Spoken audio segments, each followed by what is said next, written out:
নমস্কার, আমি শ্রী শুভব্রত ভারতী।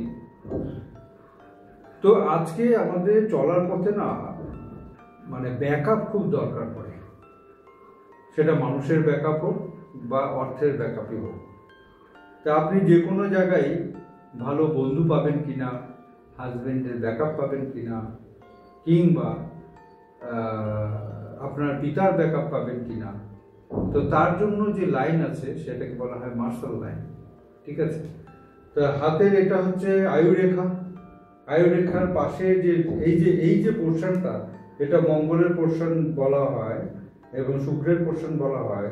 সেইখানে যদি কোনো লাইন আপনার দেখা যায় তাহলে কিন্তু আপনি 100% ব্যাকআপ পাবেন। অর্থাৎ আপনি যদি একজন স্টুডেন্ট হয়ে থাকেন তাহলে বন্ধুর ব্যাকআপ, আপনি যদি কোনো মেল পার্সন হয়ে থাকেন তাহলে দেখা যাবে সেটা ওয়াইফের ব্যাকআপ, যদি আপনি ফিমেল পার্সন হয়ে থাকেন তাহলে সেটা দেখা যাবে হাজবেন্ডের ব্যাকআপ।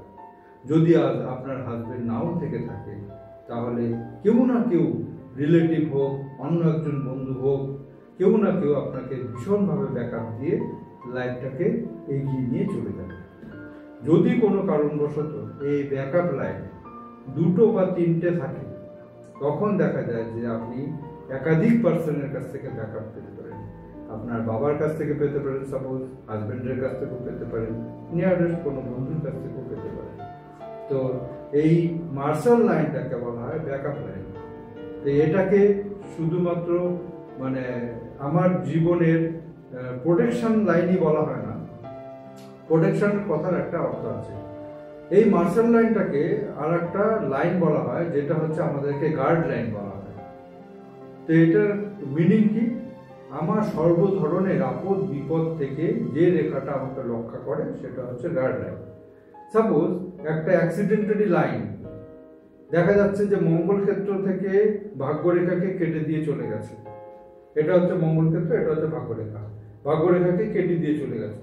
যদি মার্শাল লাইন ওই পরিস্থিতিতে আপনাকে ব্যাকআপ দিয়ে দেয় তাহলে দেখা যাবে যে পরিমাণ ক্ষতির সম্ভাবনা ছিল তার 10 to 20% মধ্যে আপনার সেটা কমপ্লিট হয়ে গেল, 80% আপনি সেভ হয়ে গেলেন।